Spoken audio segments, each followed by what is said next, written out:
വിശുദ്ധ യാക്കോബ് ശ്ലീഹ എഴുതിയ ലേഖനം 4-ാം അധ്യായം 14-15 തിരുവചനങ്ങൾ. നാളത്തെ നിങ്ങളുടെ ജീവിതം എങ്ങനെയുള്ളതായിരിക്കും എന്ന് നിങ്ങൾക്കറിഞ്ഞുകൂടാ. അല്പനേരത്തേക്ക് പ്രത്യക്ഷപ്പെടുകയും അതിനുശേഷം അപ്രത്യക്ഷമാവുകയും ചെയ്യുന്ന മൂടൽമഞ്ഞാണ് നിങ്ങൾ ഇങ്ങനെയാണ് പറയേണ്ടത്: കർത്താവ് മനസ്സാകുന്നെങ്കിൽ ഞങ്ങൾ ജീവിക്കുകയും യഥായുക്തം പ്രവർത്തിക്കുകയും ചെയ്യും. ഓർമ്മിക്കുക, പ്രഥമ ക്രിസ്ത്യൻ സന്യാസിയായ വിശുദ്ധ പൗലോസിന്റെ ഓർമ്മദിനമാണിന്ന്. ക്രൈസ്തവ സന്യാസ ജീവിതത്തിന്റെ തുടക്കം ഈജിപ്തിലാണ്. ആദിമ ക്രൈസ്തവ സന്യാസികളിൽ പ്രമുഖനായ പൗലോസ് ഈജിപ്തിൽ 230-ാം ആണ്ടിൽ ജനിച്ചു. അദ്ദേഹത്തിന്റെ ചെറുപ്പത്തിൽ തന്നെ മാതാപിതാക്കൾ മരണമടഞ്ഞു. ഡേസിയൂസ് ചക്രവർത്തിയുടെ മതപീഡനത്തെ ഭയന്ന് പൗലോസ് മരുഭൂമിയിലേക്ക് പലായനം ചെയ്തു. ഒരു ഗുഹയിൽ താമസമാക്കി. ഇലകൾ കൊണ്ട് വസ്ത്രമുണ്ടാക്കി ധരിച്ചു. മരുഭൂമിയിൽ ലഭിക്കുന്ന പഴങ്ങൾ ഭക്ഷിച്ച് അദ്ദേഹം ജീവിച്ചു. 22-ാം വയസ്സിലാണ് പൗലോസ് മരുഭൂമിയിലേക്ക് പോയത്.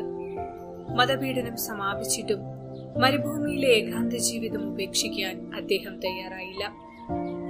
21 വർഷം മരുഭൂമിയിൽ കഴിച്ചുകൂട്ടിയ പൗലോസിന് ഒരു കാക്ക ദിനം പ്രതി ഒരപ്പം കൊണ്ടുവന്ന് കൊടുക്കുമായിരുന്നു.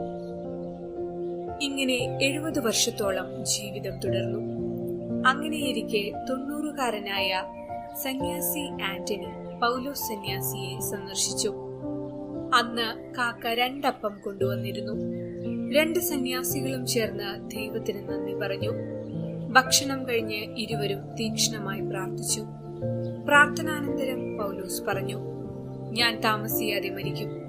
എന്റെ ശവസംസ്കാരത്തിനായി ദൈവം താങ്കളെ അയച്ചതാണ്.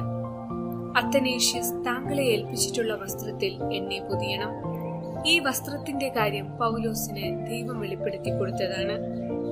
ആന്റണി വസ്ത്രമെടുക്കാൻ പോയപ്പോൾ പൗലോസ് മഹത്വത്തോടെ സ്വർഗത്തിലേക്ക് പോകുന്നത് ദർശിച്ചു.